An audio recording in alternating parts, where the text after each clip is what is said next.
നമസ്കാരം. സർഗാത്മകതയും കാഴ്ചയും ഒന്നിക്കുന്നിടം. ഒരു നല്ല കലാകാരന് നയനാനന്ദകരമായ കാഴ്ചകൾ കാണുവാൻ നല്ല കാഴ്ചശക്തി ഉണ്ടായിരിക്കണം. അപ്പോൾ ആ കലാകാരൻ മികച്ച അറിയപ്പെടുന്ന ഒരു ആയുർവേദ ഐ ഡോക്ടർ കൂടിയാണെങ്കിലോ അത്തരത്തിൽ ഏറെ പ്രശസ്തനായ ഒരു വ്യക്തിയാണ് എന്നോടൊപ്പമുള്ളത്. കവി, കഥാകാരൻ, അതേപോലെ തന്നെ ഗാനരചയിതാവ്, അങ്ങനെ ഒരുപാട് വിശേഷണങ്ങൾ ഉള്ള നമ്മുടെ തിരുവല്ല മഞ്ഞാടിയിലുള്ള Sudarshanam eye hospital and Panchakarma സെൻറ്ററിലെ ഏറെ പ്രശസ്തനായ ബി.ജി. ഗോകുലൻ സാർ. സാർ നമസ്കാരം. നമസ്തേ. ചോയ്സ് ഓഫ് കേരള എന്ന പ്രോഗ്രാമിലേക്ക് ഹാർദമായ സ്വാഗതം. അതായത് അറിയപ്പെടുന്ന ഒരു കവി, ഞാൻ നേരത്തെ പറഞ്ഞ പോലെ ഗാനരചയിതാവ്, ഒരുപാട് കവിതകൾ എഴുതിയിട്ടുണ്ട്, ഒരുപാട് അവാർഡുകൾ തങ്ങൾക്ക് കിട്ടിയിട്ടുണ്ട്. അതിലൊക്കെ ഉപരി മലയാള കവിതയുടെ പിതാവായ തുഞ്ചത്തെഴുത്തച്ഛൻ നാമധേയത്തിലുള്ള ഒരു അവാർഡ്, തുഞ്ചൻ പുരസ്കാരം, തുഞ്ചൻ പുരസ്കാരം, കേരള മഹിമ സാഹിത്യ പുരസ്കാരം അല്ലേ? മലയാള മഹിമ. ശരി. അപ്പോൾ അതേക്കുറിച്ചൊന്ന് പറഞ്ഞു കൊടുക്കാം സാർ.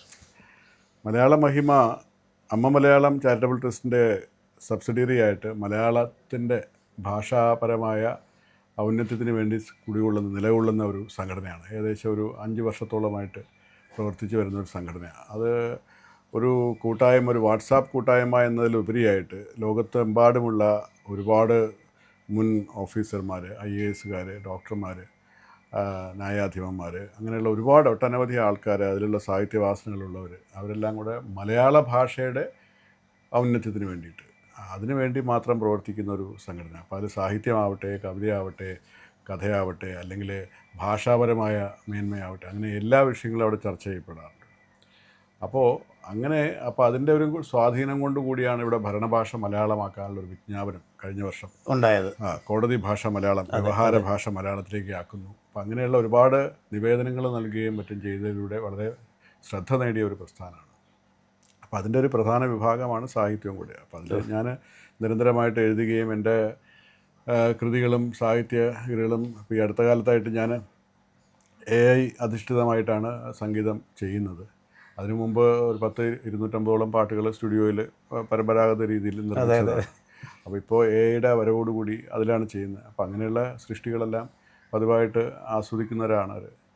അപ്പോൾ അത് തുഞ്ചത്തെഴുത്തച്ഛൻ്റെ പേരിലാണത് ആരംഭിച്ചത് തന്നെ, ഭാഷാപിതാവ്. അപ്പോൾ അങ്ങനെ അവരുടെ പ്രഥമമായിട്ടുള്ള തുഞ്ചൻ പുരസ്കാരം എന്നുള്ളത് എന്നെ ഏകകണ്ഠമായിട്ട് അവരേതാണ്ട് 5-6 പേരടങ്ങുന്ന പ്രമുഖരടങ്ങുന്ന ഒരു ജഡ്ജിങ് സമിതിയാണ് തീരുമാനം. അപ്പോൾ അങ്ങനെ ഒരു വലിയ അവാർഡ് കിട്ടിയതിൽ ഞങ്ങളുടെ ചാനലിൻ്റെ ഒരു ബിഗ് സല്യൂട്ട് താങ്കൾക്ക് നേരുകയാണ്. ഇനി നമ്മൾ ഇതോടൊപ്പം തന്നെ കഴിഞ്ഞ വർഷം തപസ്യയുടെ കീഴിൽ, അത് ഞാൻ പേപ്പറിൽ വായിച്ചു. അതെ, അതും ഈ പറഞ്ഞ ഒരു മറ്റൊരു ഭാഷാ കുലപതിയുടെ പേരിൽ ഉള്ള ഇതാണ് നമുക്ക് കണ്ണശ കാവ്യ പുരസ്കാരം. കണ്ണശ കവികൾ സന്തോഷം പോലുള്ള ആത്മരാമായണം വരുന്നതിന് മുന്നേ ഉണ്ടായിരുന്ന തമിഴ് ചുവയുള്ള മലയാളത്തിൽ കൂടിയ ഒരു രാമായണമാണ് കണ്ണശ രാമായണം. അതിൽ നിന്ന് പ്രചോദനം, അതിൽ നിന്ന് അദ്ദേഹത്തിൽ നിന്ന് ഗുരു ശിഷ്യത്വം മേടിച്ചുകൊണ്ടാണ് തുഞ്ചത്തെഴുത്തച്ഛൻ തിരൂർ പോകുന്നത്. അവിടെ ഇരുന്ന് അധ്യാത്മരാമായണം, അത് ഭക്തി പാരമ്യത്തോടു കൂടി എഴുതുന്നത്. മറ്റേത് ജീവിതഗന്ധിയായിട്ടായിരുന്നു. അപ്പോൾ കണ്ണശ കാവ്യ പുരസ്കാരം എന്നുള്ളത് കഴിഞ്ഞ വർഷം ലഭിക്കുക. ശരി. അതേപോലെ തന്നെ തങ്ങളെപ്പോലുള്ള കലാകാരന്മാർ അല്ലെങ്കിൽ കവികൾ പറയുന്നത് മനുഷ്യൻ്റെ ആത്മാവിലേക്കുള്ള കാഴ്ചയാണ് കണ്ണ് എന്ന് പറയുന്നത്, അന്വേഷണമാണ്. അപ്പം താങ്കളുടെ അടുത്തേക്ക് വരുന്ന ഒരു രോഗിയെ ആ രോഗാവസ്ഥയാണോ കാണുന്നതോ ആ മനുഷ്യൻ്റെ മറ്റൊരു മുഖമാണോ സാറ് കാണുന്നത്? ഞാനെപ്പോഴും ഒരു മനുഷ്യനെ ആ കാഴ്ച കുറഞ്ഞു വരുന്ന അവരുടെ ആ പരിതാപകരമായ ഒരു ജീവിത സാഹചര്യത്തെയാണ് ഞാൻ കാണുന്നത്. പണമായിക്കോട്ടെ, പണക്കാരനായിക്കോട്ടെ, പാവങ്ങളാവട്ടെ, ആ ഒരു കാഴ്ചയല്ല നമ്മൾ നോക്കുന്നത്. അവർക്ക് അതുകൊണ്ടുണ്ടാകുന്ന ബുദ്ധിമുട്ടാണ്. അറിയപ്പെടുന്ന കവി എന്ന രീതിയിൽ ഞാൻ തീർച്ചയായിട്ടും കവികളും കലാകാരന്മാരും എപ്പോഴും മാനസലോലന്മാരും കൂടിയാണ്.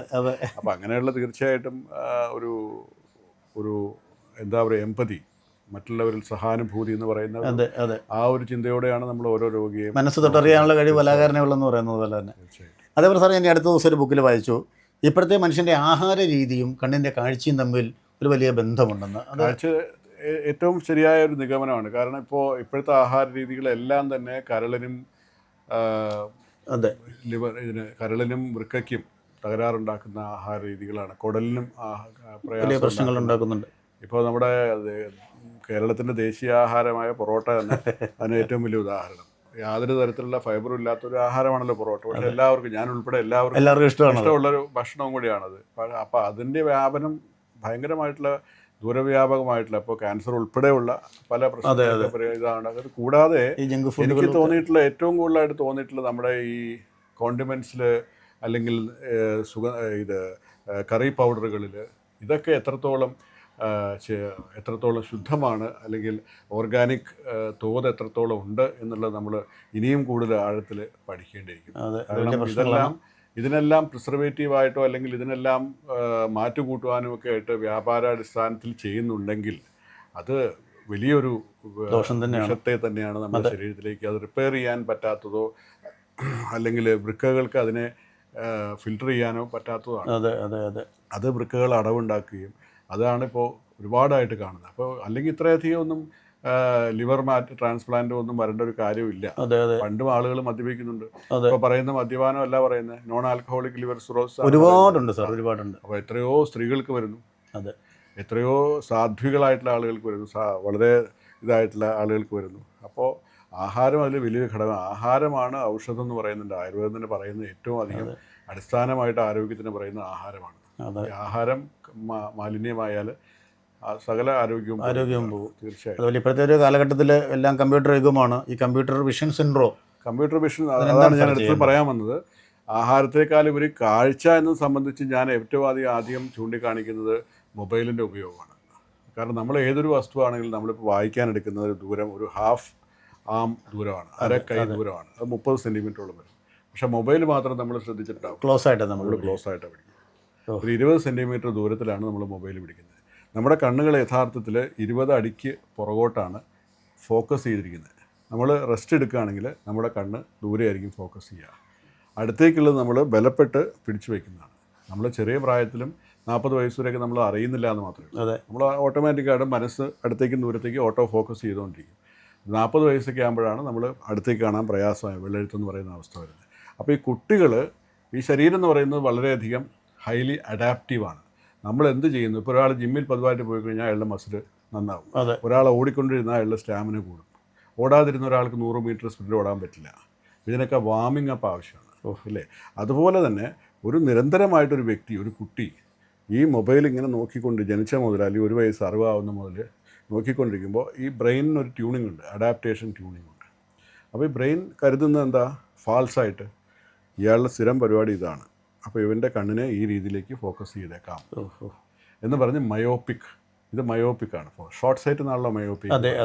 അപ്പോൾ ഹ്രസ്വദൃഷ്ടിയിലോട്ട് കണ്ണിനെ സെറ്റ് ചെയ്യും. അതിനെപ്പറ്റി മാറ്റണമെങ്കിൽ നമ്മൾ വേറെ ലെൻസ് ഇടണം. അപ്പോൾ ഇതും വച്ചുകൊണ്ട് ഇയാളുടെ കണ്ണ് ഷോർട്ട് സൈറ്റായി. ഷോർട്ട് സൈറ്റ് ആകുമ്പോൾ എന്താ, എപ്പോഴും കാണും, ലെൻസിന് എപ്പോഴും അടുത്തും ദൂരെയൊക്കെ ഉള്ളതിന് ഒരു ക്രമീകരണമൊക്കെ ആവശ്യമുണ്ട്. അപ്പോൾ ഇവന് പതിവായിട്ട് ചെയ്യുമ്പോൾ ദൂരേക്കുള്ള കാഴ്ചകൾ ഭംഗിലാവും. അപ്പോൾ നേരെ പോകുന്ന എന്താ, കണ്ണ് ഡോക്ടറെ അടുത്തേക്ക് പോവാണ്. അവിടെ ചെല്ലുമ്പോൾ പരമ്പരാഗതമായിട്ട് കിട്ടുന്ന ഉത്തരം എന്താ, കണ്ണട വയ്ക്കണം. അങ്ങനെ തുടങ്ങുകയാണ് അവിടെ. ഹ്രസ്വദൃഷ്ടിക്ക് ഷോർട്ട് സൈറ്റിന് ഗ്ലാസ് എടുത്ത് വെച്ചു. വീണ്ടും ഈ കുട്ടി വരുന്നു, വീണ്ടും മൊബൈൽ തുടരുന്നു അല്ലെങ്കിൽ പുസ്തകം തുടരുന്നു. അടുത്ത 6 മാസം കഴിഞ്ഞ് പോകുമ്പോൾ പറയും, ഗ്ലാസിൻ്റെ പവർ കൂടിയിട്ടുണ്ട്, 0.5 ഇപ്പോൾ 1 വേണം. ഇതിന് യാതൊരു മാറ്റമില്ലാതെ ചിലരെങ്കിലും പറയും 6 മാസത്തേക്ക് വെച്ചുള്ളൂ, അത് കഴിഞ്ഞ് നോക്കാമെന്ന് പറയും. 6 മാസം എന്നല്ല, 60 മാസം വെച്ചാൽ ഇത് ഊരി പോകാൻ പോകില്ല. അവിടെയാണ് ആയുർവേദത്തിൻ്റെ പ്രസക്തി. നമ്മൾ ആദ്യമായിട്ട് പറയുന്നത് ഇതിൻ്റെ കാരണത്തെ, റൂട്ട് കോസ് എന്ന് പറയുന്നത് ഇതിൻ്റെ കാരണത്തെ തള്ളിവെക്കുക. നമുക്ക് കഴിയുന്നത്ര മൊബൈൽ നോക്കേണ്ടത്. മൊബൈലിലെ റേഡിയേഷനോ ലൈറ്റ് അടിക്കുന്നതൊന്നും അല്ല വിഷയം, ഈ ദൂരമാണ് പ്രശ്നം. ഞാൻ എല്ലാ പേഷ്യൻസിനോടും പറയാൻ ആഗ്രഹിക്കുന്ന കാര്യം അതാണ്. അതെ, ഈ ദൂരം ഒരു വലിയ പ്രശ്നം. അതുകൊണ്ട് ഒരുപാട് നേരം ഇരിക്കുമ്പോൾ ഇങ്ങനെ പ്രശ്നങ്ങൾ വരും. അപ്പോൾ നമ്മൾ 20-20-20 എന്നുള്ള ടെക്നിക്കൊക്കെ പറയാറുണ്ട്. ഒരു 20 മിനിറ്റ് വർക്ക് ചെയ്ത് കഴിഞ്ഞാൽ ഒരു 20 സെക്കൻഡ് കണ്ണടച്ചിരിക്കുക, 20 ഫീറ്റ് ദൂരത്തേക്ക് നമ്മൾ നോക്കുക. അതാണ് 3-20 എന്ന് പറയുന്നത്, 20-20-20. അപ്പോൾ അത് ഏറെക്കുറെ ഒരു 30 മിനിറ്റ് അല്ലെങ്കിൽ 45 മിനിറ്റൊക്കെ വർക്ക് ചെയ്ത് കഴിഞ്ഞാൽ കുറച്ച് നേരമൊക്കെ ഒന്ന് കണ്ണടച്ചിരിക്കുക. കൈയിൻ്റെ പാമിങ് കൊടുക്കുക, കൈയിൻ്റെ ചൂട് കൊടുക്കുക. അപ്പോൾ ആ മസിൽസിന് കുറച്ച് റിലാക്സേഷൻ കിട്ടും. ദൂരേക്ക് നോക്കുക, നടന്നു പോകാനുള്ളടത്ത് നടന്നു പോവുക, ഈ ചെയറിൽ കിടന്ന് കറങ്ങാതെ എണീറ്റ് നടക്കുക. അപ്പോൾ കൈകാലുകൾക്കൊക്കെ അനക്കം കിട്ടും, റിസ്റ്റ് എല്ലാത്തിനും നീർക്കെട്ടാണ്. അപ്പോൾ അങ്ങനെയുള്ള കാര്യങ്ങൾ പ്രധാനം. അപ്പോൾ അതുകൊണ്ടും കൂടിയാണ് 2-3 ദശകങ്ങളായിട്ട് കാഴ്ചയുടെ തകരാറുകൾ കുട്ടികളിൽ കൂടുതൽ വരുന്നത്. അപ്പോൾ ഈ മൊബൈലിൻ്റെ ഈ അടുത്ത് പിടിച്ചുള്ള ഉപയോഗം വളരെയധികം നിയന്ത്രിക്കേണ്ട ആവശ്യം. എന്തായാലും ചുരുങ്ങിയ സമയത്തിനുള്ളിൽ വളരെ വിശദമായ കാര്യങ്ങൾ പറഞ്ഞു. ഒരു കലാകാരന് മനുഷ്യൻ്റെ ആർദ്രമായ ഹൃദയങ്ങൾ മനസ്സിലാക്കാമെന്ന് പറയുന്ന പോലെ കലാകാരൻ കൂടിയായ, അറിയപ്പെടുന്ന ഒരു ഐ സ്പെഷ്യലിസ്റ്റ് കൂടിയായ, ആയുർവേദ ഐ സ്പെഷ്യലിസ്റ്റ് കൂടിയായ പി ജി ഗോകുലൻ സാറിന് എല്ലാവിധ ആശംസകളും നേരുന്നു. തീർച്ചയായിട്ടും ഇങ്ങനെ അവസരം നൽകിയതിന് നന്ദി. നമസ്കാരം. Thank you.